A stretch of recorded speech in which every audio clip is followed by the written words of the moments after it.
Welcome to Attic Static. Today we have two stories for you, The Guest on the Still Water and the script of The Shadow Writer. Sit down, relax, and enjoy. The Guest on the Still Water. I am writing this because my hands are finally steady enough to hold a pen, and I need to confess what happened during those 3 days of absolute silence. People think that being alone is the same as being lonely, but they are wrong. Loneliness is a lack of company. Solitude is a presence of something else. It began on a Tuesday. The houseboat sat in the center of Lake Orizon, a body of water so still it looked like a sheet of polished obsidian. There were no ripples, no wind, and no birds. It was just me, the creak of the wood, and the weight of the water pressing against the hull. On the first night, I woke up to a soft sound coming from the galley. It wasn't a splash or a breeze. It was a rhythmic thump drag. Thump drag. I sat up in my bunk, my heart hammering against my ribs. In the doorway stood a boy. He looked no older than 7, wearing a heavy woolen sweater that seemed too large for his small frame. His skin was the color of wet parchment, and his hair fell over his eyes like tangled silk. He didn't speak at first. He just stood there, watching me with eyes that were the exact shade of deep sea kelp. "Would you like to play?" he asked. His voice wasn't high or squeaky. It was resonant, like a cello string being plucked in a large hall. "Play what?" I whispered. "The game of the toll," he replied. "But you must follow the rules perfectly. If you break one, the lake claims what is left." He sat on the floor and began to explain. The game was simple in theory, but grueling in practice. We were to move across the main deck of the houseboat from the stern to the bow. However, we had to do it while the lake listened. Rule 1. You must never look at the water until you reach the middle. Rule 2. You must speak only in whispers. Rule 3. Every time your foot touches a floorboard, you must name something you have lost in life. Rule 4. If you hear a sound that isn't yours, you must freeze until it passes. Rule 5. When you reach the bow, you must give the boy one thing of yours to keep. I laughed then, a small, nervous sound. "It sounds easy," I said. The boy smiled, but his teeth were just a little too sharp for a human child. "It is only easy if you are prepared to pay." We began. As we stepped onto the deck, the silence of the lake became heavy, almost physical. It felt as though the water was holding its breath. I kept my eyes fixed on the boy's woolen sweater, refusing to glance down at the obsidian surface below. "Thump, my first bicycle," I whispered. Drag. He didn't move his feet. He seemed to glide as if being pulled by an invisible thread. Thump. The smell of my mother's kitchen. By the time we reached the middle, the air felt thick enough to swallow. I could feel the water watching us. It was a predatory feeling, like a tiger waiting in tall grass. Then it happened. A sound. Splash. It didn't come from me. It came from directly beneath our feet. It was the sound of something large and heavy breaking the surface, yet not a single ripple moved outward. The boy froze instantly. I froze too, my breath hitched in my throat. For 10 seconds, nothing happened. Then a second sound, click, like a fingernail tapping on glass. I held my breath until my chest ached. When the sound ceased, the boy moved again. "The water is hungry," he murmured. We continued toward the bow. The closer we got, the more the weight of the rules pressed on me. I found myself naming deeper things, the confidence of my youth, the memory of a first love, the feeling of being truly understood. Each time I spoke a loss, the boy seemed to glow slightly brighter, his skin turning from parchment gray to a soft, pearlescent white. As we reached the final 3 boards before the bow, the lake began to hum. It was a low-frequency vibration that made my teeth ache. The water wasn't just still anymore. It was vibrating with anticipation. We reached the very front of the boat. I stood there, trembling, looking at the boy. He looked up at me, his kelp-colored eyes wide. "The final rule," he reminded me. "Give me one thing." I reached into my pocket and pulled out a small brass key, the key to my childhood home, a house that had been torn down years ago. I held it out. Backslash as his small fingers closed around the metal. The world suddenly tilted. The hum of the water turned into a roar. A massive wave surged from the center of the lake, slamming against the houseboat with the force of a falling mountain. For a moment, the boat was tossed like a leaf in a gale. Then, as quickly as it had begun, the motion stopped. The water smoothed out instantly, returning to its obsidian perfection.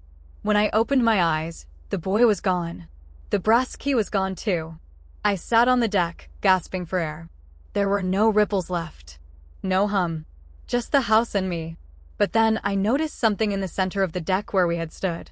A small pile of dust lay there, perfectly circular. And just beside it, a single footprint, not mine, not the boy's, but a small, damp smudge of mud that hadn't been there before. I realized then that he didn't just take my key. He took his place in our world for a moment. The lake had accepted the toll, and the debt was paid. I stood up, walked to the edge, and finally looked down at the water. It remained perfectly still, but now, deep beneath the surface, I could see the faint, shimmering outline of a boy sitting on the bottom, holding a brass key against his chest. And now, our next story.